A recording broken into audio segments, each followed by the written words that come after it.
메시지 성경 요한일서 1장. 우리는 첫날부터 거기 있으면서 그 모든 것을 받아들였습니다. 우리는 그 모든 것을 두 귀로 듣고 두 눈으로 보고 두 손으로 확인했습니다. 생명의 말씀이 우리 눈앞에 나타나셨습니다. 우리는 그것을 똑똑히 보았습니다. 이제 우리가 목격한 것을 여러분에게 과장 없이 있는 그대로 말씀드리겠습니다. 너무나 놀랍게도 하나님 자신의 무한한 생명이 우리 앞에 모습을 드러냈습니다. 우리가 그것을 보고 듣고서 이제 여러분에게 전하는 것은 우리와 더불어 여러분도 아버지와 그분의 아들이신 예수 그리스도와의 사귐을 경험하게 하려는 것입니다. 우리가 이 편지를 쓰는 목적은 여러분도 이 사귐을 누리게 하려는 것입니다. 그러면 여러분의 기쁨으로 인해 우리의 기쁨이 2배가 될 테니까요. 빛 가운데로 걸어가십시오. 우리가 그리스도에게서 듣고 여러분에게 전하는 메시지의 핵심은 이것입니다. 하나님은 빛, 순전한 빛이십니다. 그분 안에는 어둠의 흔적조차 없습니다. 우리가 하나님과 함께하는 삶을 경험한다고 주장하면서 어둠 속에서 넘어지기를 반복한다면 우리는 뻔뻔스러운 거짓말을 하는 것이 분명하며 자신의 말대로 살지 않은 것입니다. 그러나 하나님은 빛이시니 우리가 그 빛 가운데로 걸어가면 우리는 서로 함께하는 삶을 경험하게 되고 하나님의 아들이신 예수께서 흘리신 희생의 피가 우리의 모든 죄를 깨끗게 해줄 것입니다. 우리가 죄 없다고 주장하면 우리는 스스로를 속이는 것입니다. 그 같은 주장은 터무니없이 잘못된 생각입니다. 그러나 우리가 우리 죄를 인정하고 남김없이 고백하면 그분은 진실하신 분이시니 우리를 저버리지 않으실 것입니다. 그분께서 우리 죄를 용서해 주시고 우리의 모든 잘못을 깨끗게 해 주실 것입니다. 우리가 죄 지은 적이 한 번도 없다고 주장하면 우리는 하나님을 철저하게 부인하고 그분을 거짓말쟁이로 만드는 것입니다. 그 같은 주장은 우리가 하나님을 알지 못한다는 것을 드러낼 뿐입니다. 2장. 사랑하는 자녀 여러분, 내가 이 편지를 쓰는 것은 여러분을 죄에서 이끌어내기 위해서입니다.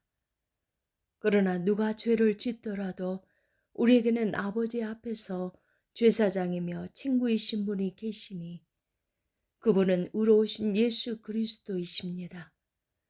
그분께서 우리 죄를 위해 희생 제물이 되심으로 죄의 문제를 우리의 죄뿐 아니라 온 세상의 죄까지 영원토록 해결하셨습니다. 새 계명. 그분의 계명을 지키십시오.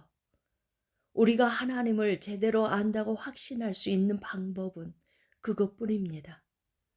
어떤 사람이 나는 하나님을 잘 알아 하면서도 그분의 계명을 지키지 않는다면 그는 분명 거짓말쟁이입니다. 그의 삶과 말이 일치하지 않는 것입니다. 그러나 하나님의 말씀을 지키는 사람에게는 하나님의 성숙한 사랑이 보이게 마련입니다. 그것이야말로 우리가 하나님 안에 있음을 확신할 수 있는 유일한 길입니다. 자신이 하나님과 친밀하다고 말하는 사람은 예수께서 사신 것과 같은 삶을 살아야 합니다. 사랑하는 친구 여러분, 내가 이 편지에 새로운 내용을 쓰는 것이 아닙니다. 이것은 성경에 기록된 가장 오래된 계명이며 여러분이 처음부터 알고 있던 계명입니다. 이 계명은 여러분이 들은 메시지에도 항상 담겨 있습니다. 그러나 이 계명은 어쩌면 그리스도와 여러분 안에서 새롭게 만들어진 계명인지도 모르겠습니다. 어둠이 물러가고 이미 참 빛이 반짝이고 있으니 말입니다.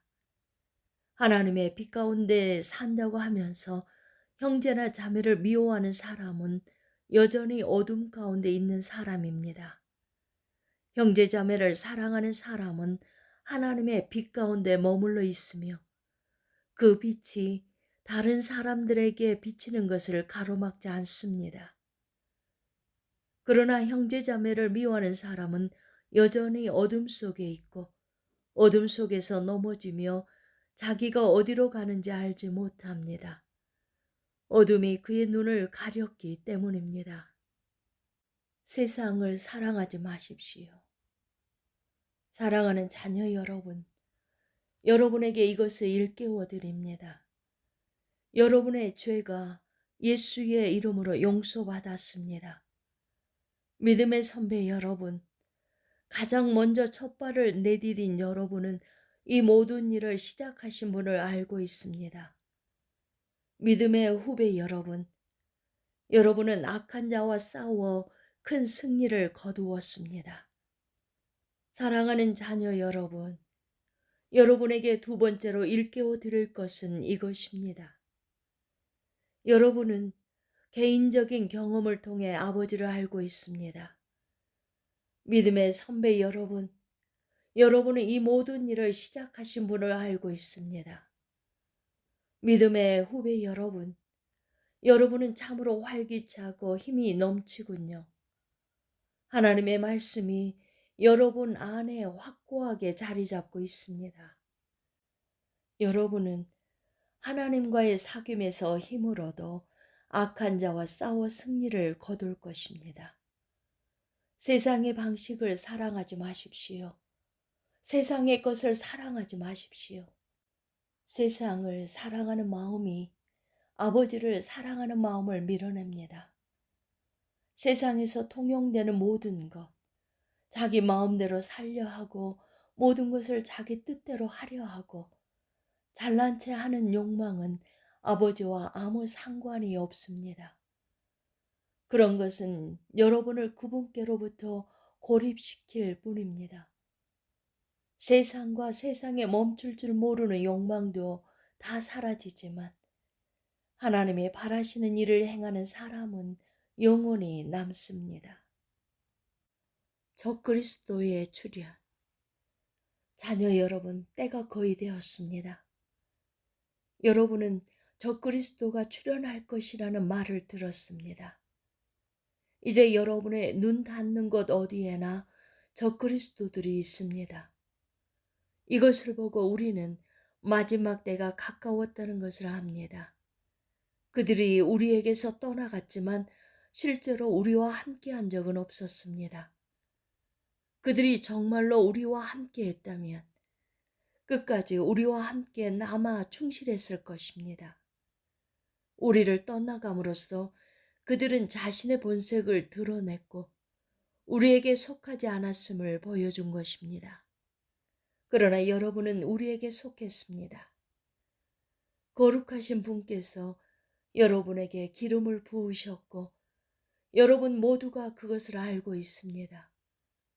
내가 이 편지를 쓰는 것은 여러분이 알지 못하는 무언가를 알려주려는 것이 아니라 여러분이 알고 있는 진리를 확인시키고 그 진리가 거짓을 낳지 않음을 일깨우려는 것입니다. 누가 거짓말을 하는 자입니까? 예수가 하나님의 그리스도이심을 부인하는 자입니다. 아버지를 부인하고 아들을 부인하는 자, 그가 바로 적그리스도입니다. 아들을 부인하는 자는 아버지와 전혀 관계없는 사람이며 아들을 시인하는 자는 아버지까지도 받아들인 사람입니다. 여러분이 처음부터 들은 메시지를 간직하십시오. 그것이 여러분의 삶에 스며들게 하십시오. 처음부터 들은 메시지가 여러분 안에 생생히 살아있으면 여러분은 아들과 아버지 안에서 충만한 삶을 살게 될 것입니다. 바로 이것이 그리스도께서 약속하신 영원한 생명, 참된 생명입니다. 나는 여러분을 속이려는 사람들이 있다는 것을 경고하기 위해 이렇게 썼습니다. 그러나 그들은 여러분 안에 깊이 새겨진 그리스도의 기름 부으심에 전혀 상대가 되지 못합니다. 여러분에게는 저들의 가르침이 필요하지 않습니다. 그리스도의 기름 부으심이 여러분 자신과 그분에 대해 알아야 할 모든 진리, 곧 거짓에 조금 더 물들지 않은 진리를 가르쳐 줍니다. 그러니 여러분이 받은 가르침 안에 깊이 머물러 사십시오. 하나님의 참된 자녀 여러분, 그리스도와 함께 머물러 있으십시오. 그리스도 안에 깊이 머물러 사십시오. 그러면 그분이 나타나실 때 그분을 만날 준비, 두 팔 벌려 그분을 맞을 준비가 되어 있는 것입니다. 그분이 오실 때 죄 때문에 부끄러워 낯을 붉히거나 서투른 변명을 늘어놓지 않아도 될 것입니다. 그분께서 옳고 의로우신 분이심을 확신한다면 여러분은 의를 행하는 사람마다 하나님의 참된 자녀임을 깨닫게 될 것입니다. 3장. 아버지께서 우리에게 펼쳐 보이신 사랑은 실로 놀라운 사랑이 아닐 수 없습니다. 그 사랑을 바라보십시오.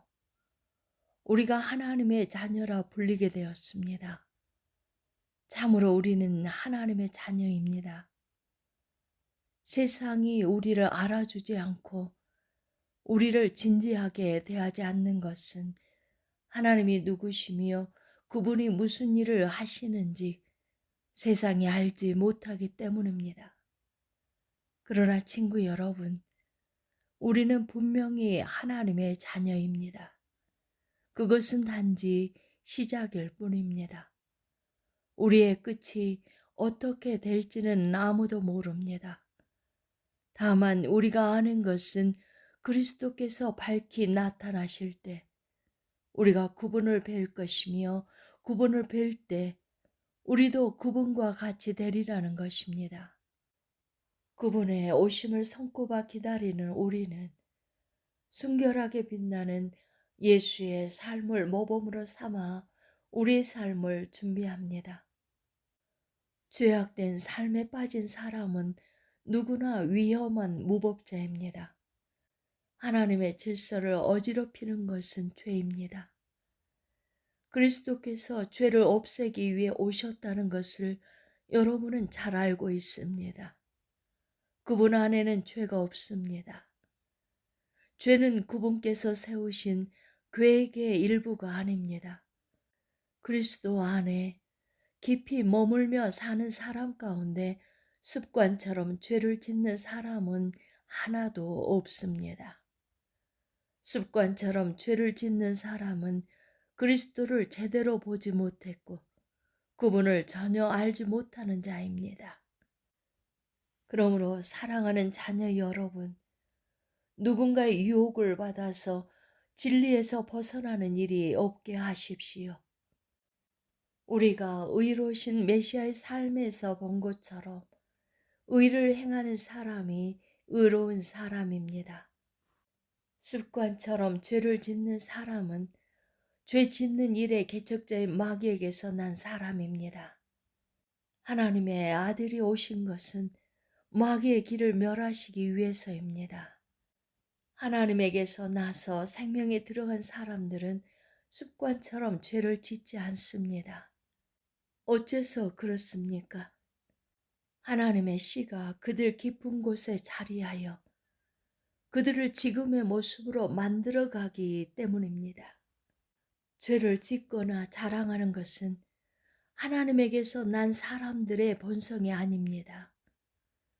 하나님의 자녀와 마귀의 자녀를 구별하는 방법이 있습니다.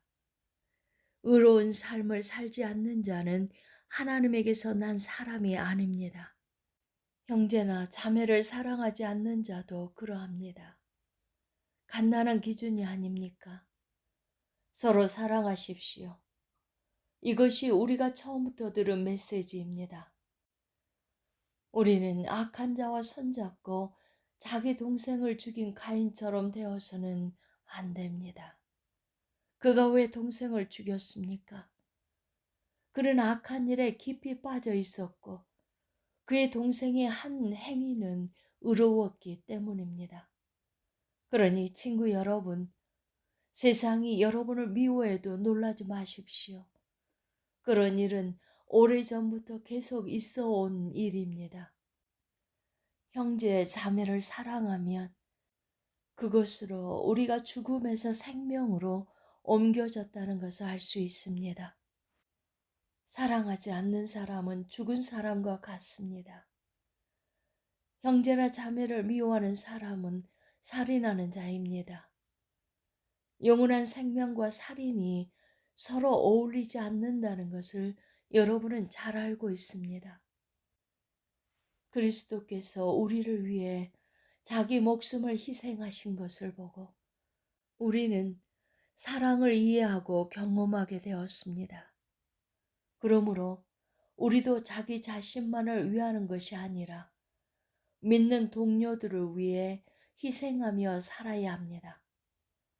공경에 처한 형제나 자매를 보고서 도울 방법이 있는 여러분이 그들을 냉대하고 아무것도 도와주지 않는다면 하나님의 사랑은 어찌 되겠습니까? 사라지고 말 것입니다. 여러분이 하나님의 사랑을 사라지게 한 것입니다. 참된 사랑의 실천. 사랑하는 자녀 여러분, 사랑에 대해 말만 하지 말고 참된 사랑을 실천하십시오. 그것만이 우리가 참되게 살고 있으며 실제로 하나님 안에 살고 있음을 알 수 있는 유일한 길입니다. 또한 그것은 스스로를 비판할 일이 생기더라도 그 힘겨운 자기 비판을 멈추게 하는 길이기도 합니다. 하나님은 우리의 근심하는 마음보다 크시며 우리 자신보다 우리를 더 잘 아시기 때문입니다. 친구 여러분, 그렇게 마음을 살핀 뒤에 더 이상 우리가 자책하거나 스스로를 정죄하지 않으면 우리는 하나님 앞에서 담대하고 자유롭게 됩니다. 손을 내밀어 우리가 구한 것을 받을 수 있습니다. 그것은 우리가 하나님의 말씀을 행하고 그분을 기쁘시게 해드리는 일을 하기 때문입니다. 다시 말씀드리자면 하나님의 계명은 이것입니다. 곧 하나님께서 친히 이름 지어 주신 아들 예수 그리스도를 믿는 것입니다.